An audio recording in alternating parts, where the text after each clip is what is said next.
नमस्कार, स्वागत है आप सभी का। मैं हूं आपके साथ मानु तेवतिया।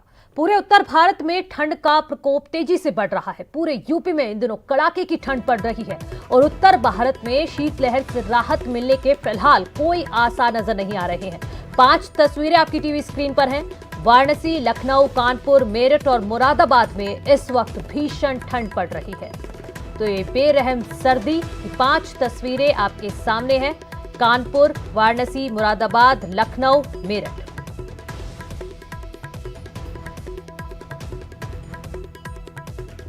और ये सर्दी का सितम कैसे लोगों को परेशान कर रहा है, इसी पर बातचीत करने के लिए हमारे तमाम सहयोगी हमारे साथ जुड़ गए हैं। प्रशांत पांडे लखनऊ से हमारे साथ जुड़ गए हैं, उमेश श्रीवास्तव हमारे साथ जुड़ गए हैं, साथ ही साथ रवि पांडे भी हमारे साथ बनारस से जुड़ गए हैं। सबसे पहले प्रशांत, आपके पास आती हूं। सर्दी जो है लगातार बढ़ रही है, लेकिन कुछ लोगों के लिए ये सर्दी काल भी बन गई है। अब तक कोई आंकड़ा सामने आया है कि इस सर्दी की वजह से कितने लोगों की जान जा चुकी है?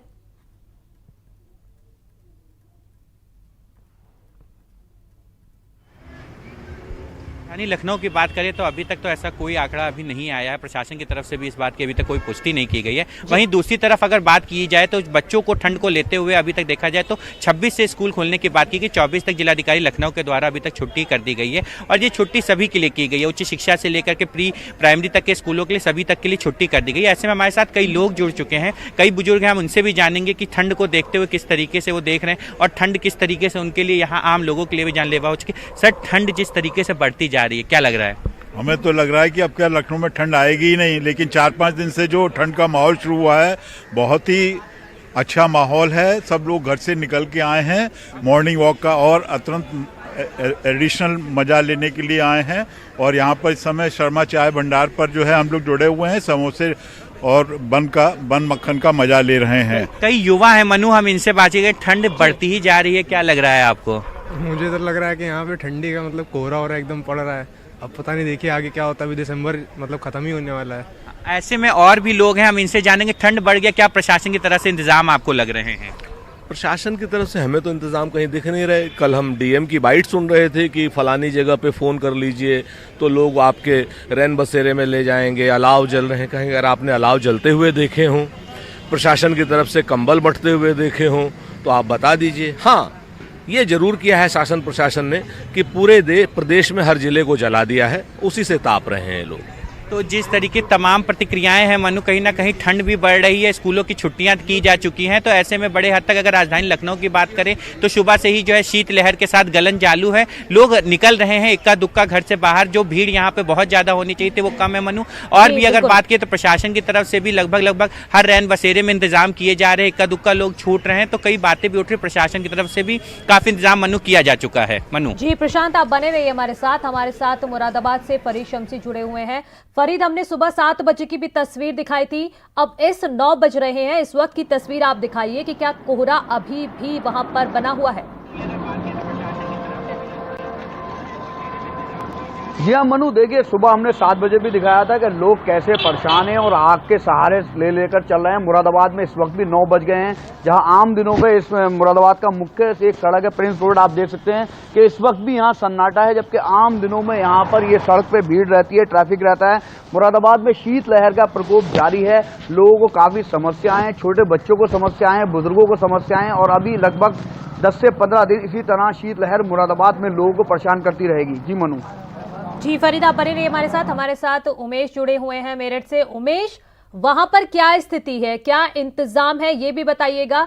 साथ ही साथ ये भी बताइएगा कि जिस तरह से लखनऊ में तो कुछ लोग एंजॉय कर रहे हैं ठंड को, लेकिन कुछ लोगों के लिए वाकई मुसीबत है ये सर्दी।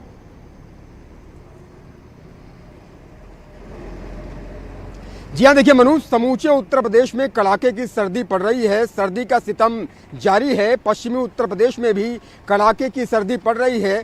सरकार ने इस दौरान अलाव की व्यवस्था कराने के निर्देश दिए हैं, लेकिन अलाव की व्यवस्था की हकीकत क्या है ये हम आपको आज दिखाते हैं। मैं अपने कैमरा पर्सन अभिषेक शर्मा से कहूंगा कि दिखाएं यहाँ की तस्वीरें कि किस तरह से यहाँ पर ये गरीब लोग हैं और किसी तरह से इन सर्द रातों का मुकाबला करते हैं, सर्द सुबह का मुकाबला करते हैं। यहाँ पर कुछ लोग लकड़ियाँ जलाए हुए हैं।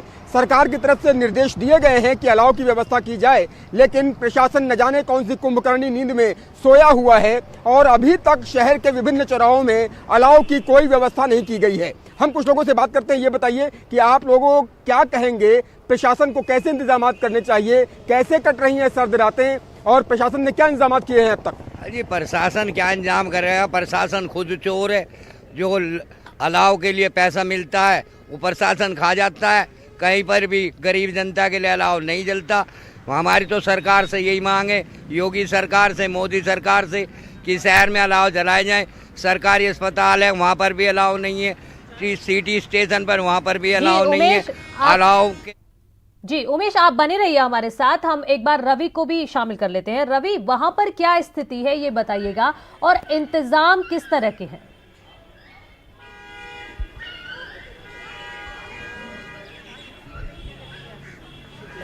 जो अच्छा खासा एहसास किया जा रहा है, तो वहीं कोहरे का प्रकोप भी देखने को मिल रहा है। हम इस वक्त वाराणसी के 80 घाट पे, यहाँ सबसे पहले हम आपको तस्वीरें दिखाना चाहते हैं कि ये वाराणसी का 80 घाट है। यहाँ से 84 घाट दिखाई पड़ते हैं, लेकिन आप देख सकते हैं जो तस्वीरें हैं वो यहाँ से 5 मीटर की दूरी पे जो अगली घाट है वो भी नहीं दिखाई दे रही है। तो कोहरे का जो कहर वो अच्छा खासा यहाँ पे देखने को मिल रहा है, क्योंकि जो विजिबिलिटी है वो लगभग 5 से 10 मीटर तक ही सीमित रह पा रही है। तो सबसे ज्यादा जो प्रभावित यहाँ पर हुए हैं वो आने वाले पर्यटक हुए हैं। आप देख सकते हैं कि पर्यटकों का जो संख्या है वो काफी कम है, जबकि सुबह 12 बजे तक यहाँ पे जो पर्यटकों की संख्या होती है वो काफी ज्यादा मात्रा में होती है, लेकिन यहाँ पे काफी कम है। जो लोग भी हैं वो स्थानीय लोग हैं। और वहीं यहाँ से अगर यहाँ से सड़क की स्थिति आपको दिखाना चाह रहे हैं, यहाँ से कुछ ही दूर पे सड़क है, वहां की जो स्थिति है वह साफ देख रहे हैं, साफ पता चल रहा है कि जो कोहरे की जो चादर है वो लगभग बनारस को पूरी तरीके से ढक चुकी है। अच्छा, सबसे बड़ी बात यहाँ पे कि सुबह 7 बजे की जो तस्वीर थी वो ये थी कि कोहरा जो था वो काफी मतलब कुछ ज्यादा नहीं था, लेकिन जैसे जैसे दिन चढ़ता गया वैसे वैसे कोहरे की जो स्थिति है वो तस्वीरों में आप साफ दिखाई दे रहे हैं।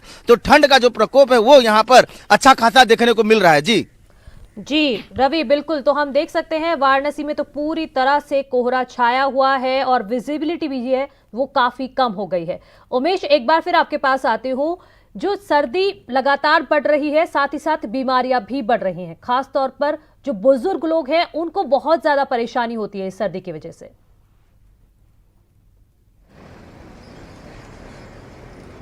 जी हाँ, देखिए किसी ने क्या खूब लिखा है कि ये सारा जिस्म सिकुड़ कर दोहरा हुआ होगा, मैं सजदे में नहीं था, आपको धोखा हुआ होगा। यहाँ पर गरीबों की सर्द रातें किस तरह से कट रही हैं, इसकी तस्वीरें आज हमने सुबह भी दिखाई और हम लगातार दिखा रहे हैं कि किस तरह से प्रशासनिक व्यवस्थाओं का आलम है, किस तरह से अलाव की व्यवस्था का आलम है। अलाव चौराहे चौराहे पर होना चाहिए, लेकिन ऐसी व्यवस्थाएं नहीं की गई हैं। आखिर प्रशासन कब जागेगा, ये सबसे बड़ा सवाल है। मैं इस वक्त मेरठ में बस स्टैंड के पास खड़ा हुआ हूँ। आप देखिए यहाँ पर एक चाय की दुकान है, लोग चाय की चुस्कियां भी ले रहे हैं और चाय की चुस्कियां लेकर के इस सर्दी को मात देने की जुगत में जुटे हुए हैं। ये सारी भीड़ आप यहाँ पर जमा देख सकते हैं। हम खोलती हुई चाय भी दिखाएंगे अभिषेक, थोड़ा सा अंदर भी चलेंगे और दुकानदार से भी बात करेंगे कि किस तरह से यहाँ पर ये देखिए चाय बन रही है और सर्दी को किस तरह से लोग चाय पी करके सर्दियों को मात देने की जुगत में लगे हुए हैं। और ये खोलती हुई चाय बता रही है कि किस तरह से सर्दियों में लोग चाय की चुस्की का भी आनंद ले रहे हैं। आप ये बताइए कि आपकी दुकान में सुबह से कितने बजे से भीड़ हो जाती है चाय पीने के लिए? हमारी दुकान में तो माशाल्लाह सुबह 5 बजे से भीड़ रहती है। हाँ जी, और लोग सुबह आते हैं, चाय की चुस्कियां लेते हैं। आप यहाँ पर आग का भी इंतजाम करते हैं, आप यहाँ लकड़ी भी जलाए हुए हैं, तो लोग आग भी तापते हैं और चाय की चुस्कियां भी लेते हैं। जी बिल्कुल, तारीफ भी करते हैं। जब चीज़ बढ़िया होगी तो तारीफ करी जाएगी उसकी।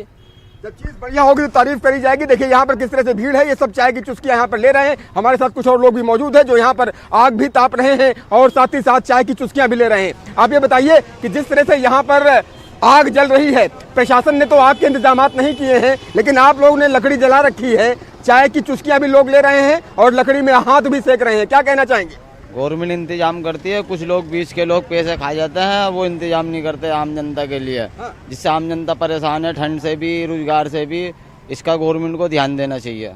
गवर्नमेंट को ध्यान देना चाहिए, अलाव की व्यवस्था करनी चाहिए। इस दुकान पर आप आते हैं, चाय पीते हैं, हाथ भी सेकते हैं, अच्छा लगता है। और क्या कहेंगे, सरकार को क्या करना चाहिए, प्रशासन को क्या करना चाहिए? प्रशासन के गोदाम भरे पड़े हैं लकड़ियों से, वो तो अपने मजे ले रहे हैं बैठ के वहाँ पे। हाँ, यहाँ है ही नहीं कोई। गुहार लगाएंगे सरकार से बाबूजी? ठीक है, जैसे भी हो रहा है, जो भी हो रहा है सब ठीक हो रहा है। और यहाँ पर देखिए चाय लिए हुए हैं, हाथ में तमाम लोग वहां पर जुटे हुए हैं और चाय पीकर इस कड़ाके की सर्दी का सामना कर रहे हैं। प्रशांत, आपके पास आऊंगी, वहां पर किस तरह से लोग इस कड़ाके की ठंड का सामना कर रहे हैं?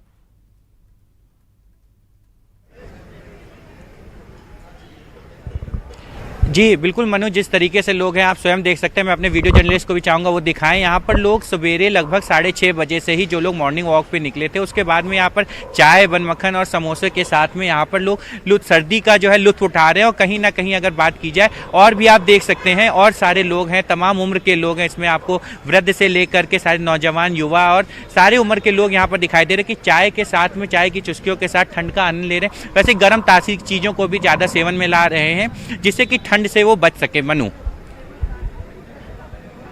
जी प्रशांत, आप रहिए हमारे साथ, हम रवि का रुख कर लेते हैं एक बार। रवि, वहां की तस्वीर आप लगातार दिखाइए, क्योंकि वहां पर जो कोहरा दिख रहा है, हम तमाम जगह की भी तस्वीरें देख रहे हैं। मेरठ में भी इस तरह का कोहरा नहीं है, मुरादाबाद में भी नहीं है और राजधानी में भी नहीं है।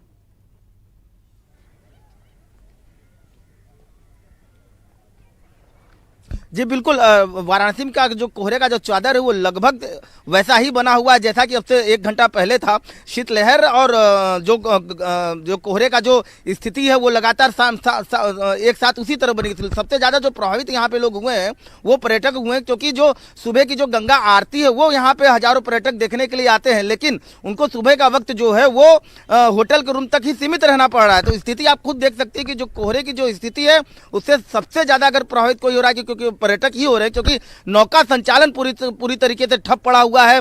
जो पर्यटक हैं वो नौका संचालन करना तो चाहते हैं, लेकिन कोहरे की वजह से नौका संचालन नहीं कर पा रहे। यही कारण है कि जो पूरा जो व्यवस्था है, जनजीवन है, वो पूरी तरीके से अस्त व्यस्त कोहरे के कारण दिखना पड़ा। सबसे बड़ी बात है कि नगर निगम की तरफ से 3 दिन 4 दिन हो गया ठंडी पड़ते हुए, नगर निगम के तरफ से कोई अलाव का व्यवस्था यहाँ पर देखने को नहीं मिल रहा है।